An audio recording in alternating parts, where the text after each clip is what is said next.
தொழிலாளர் தின வாழ்த்துக்கள். உங்களுக்கும் தொழிலாளர் தின வாழ்த்துக்கள். எல்லாரும் தொழிலாளர் தான். வணக்கம் ஐயா. வணக்கம். முதலாவது இன்றைய தினம் தொழிலாளர்கள் தினம். உங்களுக்கு தொழிலாளர் தின வாழ்த்துக்கள் எங்களுடையது. தொழிலாளர் தின வாழ்த்துக்கள். உங்களுக்கும் வாழ்த்துக்கள். தொழிலாளர்களுக்குமே வாழ்த்துக்கள். நன்றி. முதலாவது உங்களுக்கு தொழிலாளர் தின வாழ்த்துக்கள் எங்களுடையது. இந்த உலகம் ஒவ்வொரு நொடியும் இயங்க மனித உழைப்பு தான் காரணமாக இருக்கின்றது. ஒருவர் எதற்காக உழைக்கின்றார்? மகிழ்ச்சியாக வாழ்வதற்கா? நாள் முழுக்க உழைத்துக் கொண்டே இருப்பவர்களுக்கு மகிழ்ச்சி எப்படி கிடைக்கும்? பெரும்பாலான நிறுவனங்களில் ஒரு நாளைக்கு 8 மணி நேரம் தான் வேலை நேரம் என்று நிர்ணயிக்கப்பட்டிருக்கிறது. அதற்கேற்பத்தான் ஊதியமும் தரப்படுகிறது. இந்த 8 மணி நேர வேலை என்பது எங்கே, எப்போது, எப்படி நிர்ணயிக்கப்பட்டது? இதற்கெல்லாம் பின்னே ஒரு பெரிய கதை இருக்கின்றது. அதுதான் தொழிலாளர் தினமான மே தின வரலாறு. ஸ்ரீ காளிமாதா ஜோதிடம். பிரபல ஜோதிடர் பண்டித் மகாராஜா. தொழில், காதல், திருமணம், குழந்தை பாக்கியம் மற்றும் மந்திர சூனிய பிரச்சனைகளுக்கு நிரந்தர தீர்வு. இந்த தொழிலாளர் தினத்தில் ஒரு தொழிலாளராக நீங்கள் தொழிலை செய்து கொண்டிருக்க தொழிலாளராக இந்த தொழிலாளர் தினத்தில் நீங்கள் சுதந்திரமாக இருக்கின்றீர்களா? சுதந்திரமாக இல்லை. நாங்கள் என்னென்னு சுதந்திரமாக இருக்க முடியும்? யோசிச்சு பாருங்க. நாங்கள் இன்றைக்கு உழைச்சா தான் எங்களுக்கு சாப்பாடு, இல்லாட்டி எங்களுக்கு இல்லை, சாப்பாடு இல்லை. அப்படியான கட்டத்தில் நாங்கள் வாழ்கிறோம். எங்களுக்கு சுதந்திரம் இல்லை. தொழிலாளிகளுக்கு சுதந்திரம்ன்றதே கிடையாது. இன்றைய தொழிலாளர் தினத்தில் நீங்கள் எவ்வளோ தூரம் சுதந்திரமாக இருக்கிறீங்க? இன்றைக்கு ஓகே, பரவாயில்ல, சுதந்திரமாக இருக்க பிரச்சனை. வியாபாரம் செய்யக்கூடிய மாதிரி இருக்குது. இப்போ கொஞ்சம் லீவு தானே, இந்த டைம் கொஞ்சம் லீவு போகுது. அப்போ ஓகே, வியாபாரம் செய்யக்கூடிய மாதிரி இருக்குது. சனம் வந்தால் தான் இங்கே வியாபாரம், பிஸ்னஸ். டூரிஸ்ட் ஆக்கள் வந்தால், ஃபாரினர்ஸ் வந்தால், அப்படி சிங்கள முஸ்லீம் ஆக்கள் அப்படியே வந்தால் தான் பெரும்பாலும் வியாபாரம் நடக்குது. மற்ற கோயில் அதுகள் நேரங்களில் வியாபாரம் கொஞ்சம் ஓடும். வெத்தலை கடை ஒடியல் கடை அதுகள் டூரிஸ்ட்டுக்கும் வெத்தலைகள் இந்த கோயில் தேவையான ஆக்களுக்கும் யூஸ் பண்ணக்கூடிய மாதிரி இருக்குது. அப்போ பிஸ்னஸ் ஓகே, பரவாயில்ல, கொஞ்சம் நார்மலாக போகுது. இந்த சுதந்திரம் உங்களுக்கு கிடைக்கணுமெண்டா என்ன செய்யலாம்? இந்த தொழிலாளர் தினமே ஒரு தொழிலாளர்களுக்கான ஒரு சுதந்திரத்தை, அவர்களுக்கான ஒரு திருப்தியை வழங்கக்கூடிய ஒரு தினம் தான். வளர்க்குறதா இருந்தால் எல்லா தொழிலாளிகளுக்கும் நிம்மதி வேணும். முதல் அதுக்கு நல்ல உழைப்பு வேணும். வசதி இருந்தால் தான் நாங்கள் தொழிலாளிகள் தினத்தை நாங்கள் கொண்டாடுவோம். எங்கிட்ட வசதி இல்லை. நாங்கள் எடுக்கிற சம்பளம் எங்களுக்கு சாப்பாட்டுக்கே காணாது. அப்படியான ஒரு கட்டத்தில் நாங்கள் இன்றைக்கு வாழ்ந்துன்றது. பாருங்கள், வெயில் இப்போ கொஞ்சம் ஏதாலும் வெயில் வரும். இந்த வெயிலுக்கண்டே நாங்கள் இவ்வளோ விசைஞ்சுட்டு கஷ்டப்பட வேணும். வீட்டு இருக்கலாம், கஷ்டத்தில் மத்தியில் அந்த ரோட்டில் வந்து நிற்குதா. இந்த தொழிலாளர் தினத்தை பற்றி நீங்கள் என்ன நினைக்கிறீங்க? இந்த அரசாங்கம் வந்ததால் போன அரசாங்கங்கள் இருந்த ஜனாதிபதியோட இந்த அரசாங்கம் வந்ததால் எல்லாருக்கும் தொழிலாளர் தினம் பிரச்சனை இல்லாமல் போகுது. விலைவாசியிலேருந்து, முதலாளிமார்லேருந்து, தொழிலாளிமார் எல்லாருக்கும் சரியாக இருக்குது.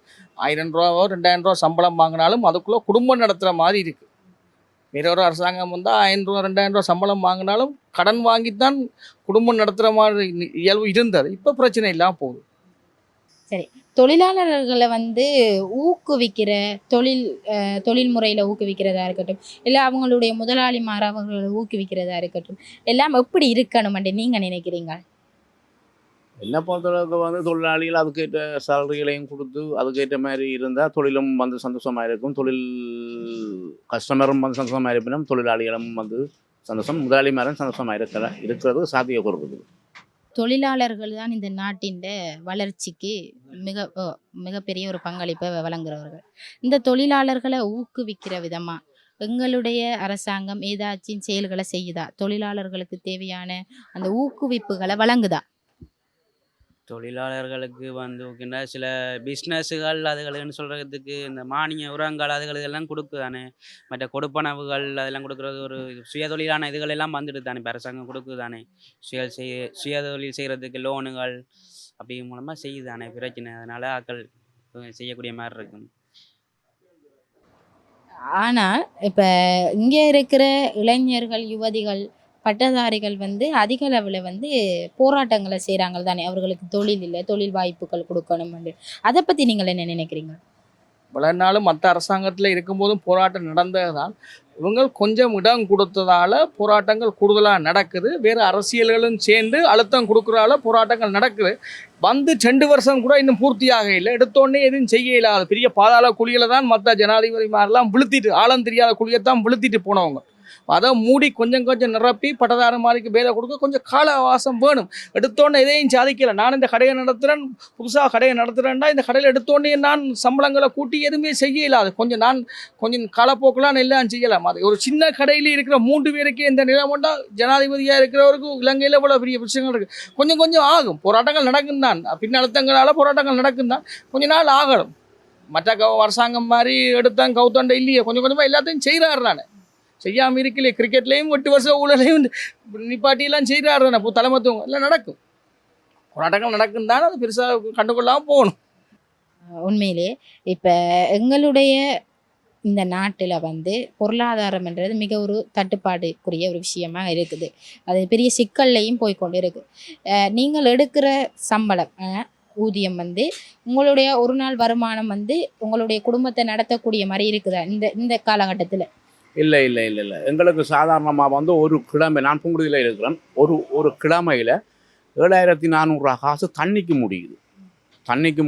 வந்து 7400 காசு வந்து என்னென்னு சொன்னால் உண்மையை தான் நாங்கள் சொல்கிறோம். என்னென்னு சொன்னால் அரிசி கலவுற தண்ணியில் இருந்து நாங்கள் எங்களோட பிள்ளைகள் வந்து குளிக்கிற தண்ணியில் இருந்து அங்கே உப்பு தண்ணி, நாங்கள் இருக்கிற ஏரியா வந்து உப்பு தண்ணி. அப்போ வந்து அங்கே நாங்கள் மரக்கறி கழுவுறதுலேருந்து உடுப்பு கழுவுறதுலேருந்து குளிக்கிறதுலேருந்து அரிசி கழுவுற தண்ணியிலேருந்து நாங்கள் காசுக்கு தான் பண்ணுறோம். அப்போ எங்களுக்கு இந்த சம்பளமும் வந்து கட்டுப்படி ஆகாது. என்ன செய்கிறது? நாங்கள் கட்டுப்படி ஆகணும்னு சொல்லி போட்டுக்கிட்டே இருந்தால் இதை விட கஷ்டமாக தானே இருக்கும். அதால் நாங்கள் வேலையை கட்டாயம் பரத்தாமல் ஒரு நாள் லீவ் எடுத்தாலும் அது எங்களுக்கு தான் பாதிக்கும். இதுதான் பிரச்சனை. இப்போ இந்த தொழிலாளர்களை ஊக்குவிக்கிற விதமாக அரசாங்கம் ஏதும் நடவடிக்கை செய்யலாம்னு சொன்னால் என்ன செய்யலாம்? தொழிலாளர்களை வந்து அவர்களோட சந்தோஷத்துக்காக இல்லை அவர்களுடைய அந்த முயற்சி வந்து இன்னும் மேலோங்கி நிற்கிறதுக்காக அரசாங்கம் எது நடவடிக்கை செய்யலாம்னு சொன்னால்? அரசாங்கம் என்னங்க அரசாங்கம் என்னத்தை சொல்கிறது? நாங்கள் எங்களை முயற்சியில் தான் நாங்கள் உயர்ந்து கொண்டு போகணும். அரசாங்கத்தை நாங்கள் குறை சொல்லி இப்படி விவசாயம் இல்லை தானே. இப்போ இந்த மே தினத்தை, இந்த தொழிலாளர் தினத்தில் சில கூட்டங்கள் பேரணிகளை சில கட்சிகளாக இருக்கட்டும் இல்லை எங்களோட அரசாங்கம் சார்ந்ததாக ஒரு நடத்துவாங்க. அது நடத்துறது பரவாயில்லையா? இல்லை அது வந்து ஒரு தொழிலாளர் தினம் தானே அன்றைக்கு அந்த கூட்டங்களை நடத்தாமல் தொழிலாளர்கள் ஒரு உண்மையிலேயே கஷ்டப்படுற தொழிலாளர்களை அழைத்து அவர்களை ஊக்குவிக்கிறது ஒரு நல்ல விஷயமா இருக்குமா? அவங்கள கூப்பிட்டு ஊக்குவிக்கிறது ஒரு நல்ல விஷயமா இருக்கும். அவங்களுக்கு என்ன தேவை, என்ன பிரச்சனைன்னு அறிஞ்சு அவங்களுக்கு தேவையில நிறைவேற்றி வைக்கிறதுல ஓகேயா இருக்கும். அவங்களோட தேவைகள் பூர்த்தி ஆகினா பேரணிகள் இந்த போராட்டங்கள் எல்லாம் செய்ய வேண்டிய அவசியங்கள் ஏற்படாது. அவங்க தேவையில நிறைவேற்றி வச்சா போராட்டங்களுக்கான வாய்ப்பே இல்லை. இப்போ நீங்கள் வந்து இன்றைக்கி ஒரு தொழிலை செய்து அதிலிருந்து வருமானத்தை எடுத்து அதில் இருந்து உங்களோட பொருளாதார செலவு வந்து பார்க்கக்கூடிய மாதிரி இருக்குதா இப்போத்தைய சூழ்நிலையில்? இப்போத்த சூழ்நிலை வந்து இப்போ வந்து பிஸ்னஸ் இங்கே வந்து எனி டைம் இந்த நேரம் நடக்காது. லீவு டைமுகளில் டூரிசம் தானே மெயினாக அங்கே மேல் மாவட்டத்துலேருந்து வரவே அப்படின்னாக்கள் தான். ஆಮೇಲೆ ஃபாரினர்ஸ் வந்து 7 மாதம் 8 மாதம் லீவில் வர்றாக்கள் அப்படின்னாக்கள் தான் இந்த சாமான கொள்வனை செய்யணும். பரவாயில்ல, நார்மலாக போகும், பிரச்சனை இல்லையா. பிஸ்னஸ் கொஞ்சம் பரவாயில்ல போகும். இப்போ கொஞ்சம் டீசலுகள் பெட்ரோல்கள் இந்த பிரச்சனைக்கு பிறகு இந்த சண்டைகளுக்கு பிறகு கொஞ்சம் சனம் வந்து வாரது குறையுது. இப்போ கொஞ்சம் சீராகி கொண்டு வர்றதால சனம் திரும்ப விளையாடுகிறது. உண்மையிலேயே இப்போ எங்களுடைய பகுதிகளில் இருக்கிறவர்கள் வந்து கட்டாயம் அரசாங்க தொழில் தான் வேணுமென்ற ஒரு போராட்டங்களை நடத்தி கொண்டிருக்காங்க. ஏன் அவர்களுக்கு வந்து இப்போ ஒரு சுய தொழிலோ இல்லை இப்போ உள்ளூர் உற்பத்தியிலெல்லாம் பார்த்தீங்கன்னா அவர்கள் தானாகவே அவர்கள் தொழில்களை ஊக்குவித்து செய்து கொண்டு வராங்க. அப்படி தொழில்களில் ஈடுபடலாம் தானே. இப்போ உள்ளூர் உற்பத்தி தொழில்கள் எந்த அளவில் எங்களில் பிரதேசங்களில் ஊக்குவிக்கப்படுது? நல்லா தானே ஊக்குவிப்பது. நாங்கள்லாம் கவர்மெண்ட்டுக்கு போகலாம், நாங்களே போக இல்லை. எங்களுக்கு சொந்த தொழில் கவர்மெண்ட்டுக்கு மேலால சம்பளம் உழைக்கிறவன்ட்டுக்கா நாங்கள் போக இல்லை. இப்போ முந்திருந்த கவர்மெண்ட்ஸ்டாக பாதி பேர் 100 பேர் ஒரு ஏஜி ஆஃபீஸில் இருந்தால் 50 பேர் தான் வேலை செய்கிறது, 50 பேர் வேலை செய்யலை. அப்படி அந்த சோம்பேறி இதாகவே சில பேர் போராக்கள் கவர்மெண்ட்டுக்கு போராக்களும் இருக்கிறாங்க. அதே நோக்கமாக இருக்குது. சில பேர் வந்து கவர்மெண்ட்டுக்கு தான் போன்ற குறிக்கோளோடு இருக்கிறாங்க. பிற்காலத்தில் பென்ஷன் வரும். நாங்கள் கவர்மெண்ட்டுக்கு போக விரும்பாத காரணம் நாங்கள் அதுக்கு மேலே உழைக்கிறதால. தொழிலாளர் தினத்தன்று சில கூட்டங்கள் பேரணிகள்லாம் நடத்துகிறாங்க தானே, அதெல்லாம் நடத்துறது சரியா? சில பாதி சேவைதான் சரியாகவும் இருக்கு. தொழிலாளர் தினத்தை கூட்டம்ன்றா தான் தொழிலாளர் தினம் மாதிரி காலகட்டம் இப்போ போயிடுச்சு. தொழிலாளர் தினம் அந்த காலத்துல இப்போ மட்டும் தொழிலாளர் சிலமண்டா கூட்டம் உண்டா ஊர்வலம் உண்ட மாதிரி கதையில் போயிட்டு இல்லைங்க. அப்போ அதே தொடருது. ஏன்னா புதுசாக ஒன்றும் இல்லை. அப்போ இதுலேருந்து பழகிட்டாங்க. நன்றி அண்ணா. இப்போ எங்களுடைய நிறைய அரசியல் கட்சிகள் அரசியல் அமைப்புகள் எல்லாம் இந்த தொழிலாளர் தினத்தில் கூட்டங்களை பேரணிகளை நடத்துது.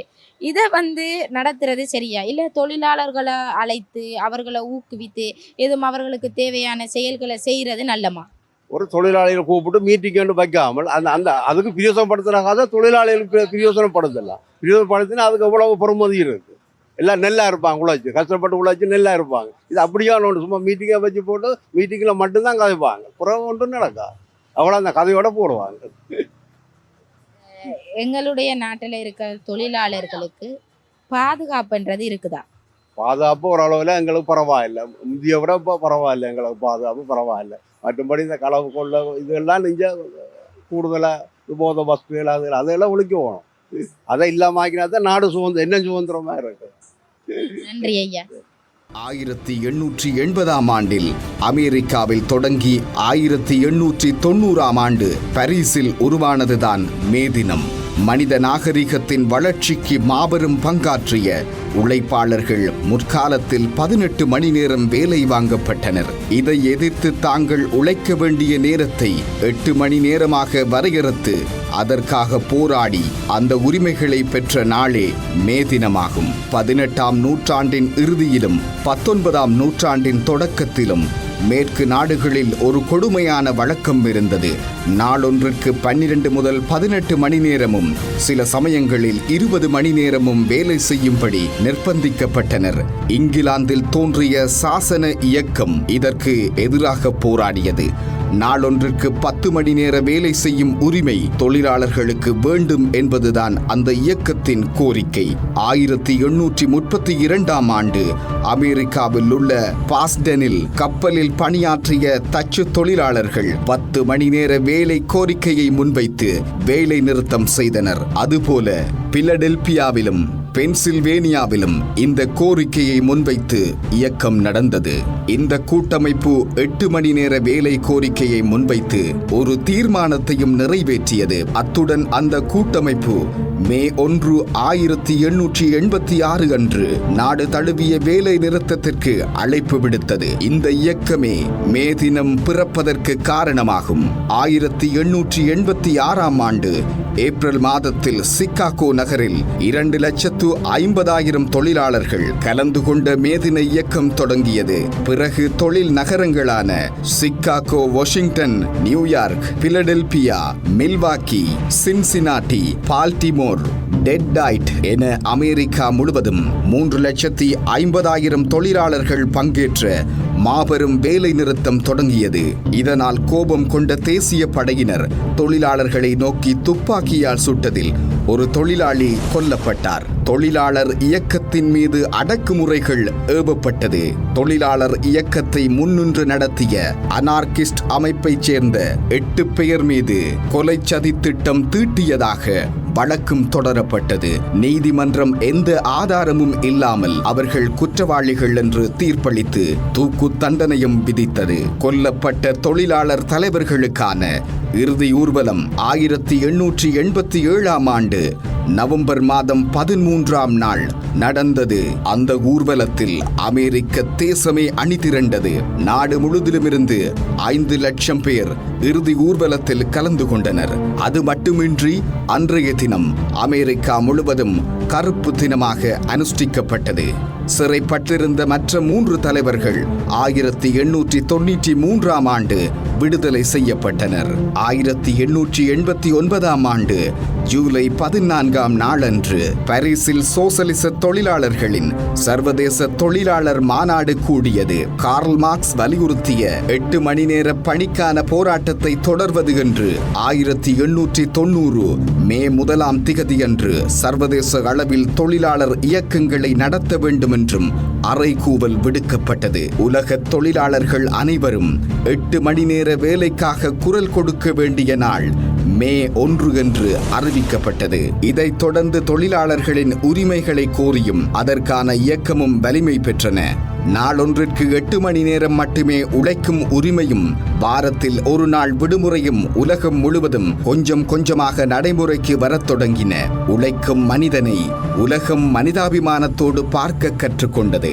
அமெரிக்க தொழிலாளர்களின் 8 மணி நேர வேலைக்கான போராட்டமும் சிகாகோ போராளிகளின் தியாகமும் தான் இன்றைய மே தினமாக, உழைப்பாளர்களின் தினமாக நம் முன் நிற்கின்றது. ஸ்ரீ காளிமாதா ஜோதிடம் பிரபல ஜோதிடர் பண்டித் மகாராஜா. தொழில், காதல், திருமணம், குழந்தை பாக்கியம் மற்றும் மந்திர சூனிய பிரச்சனைகளுக்கு நிரந்தர தீர்வு.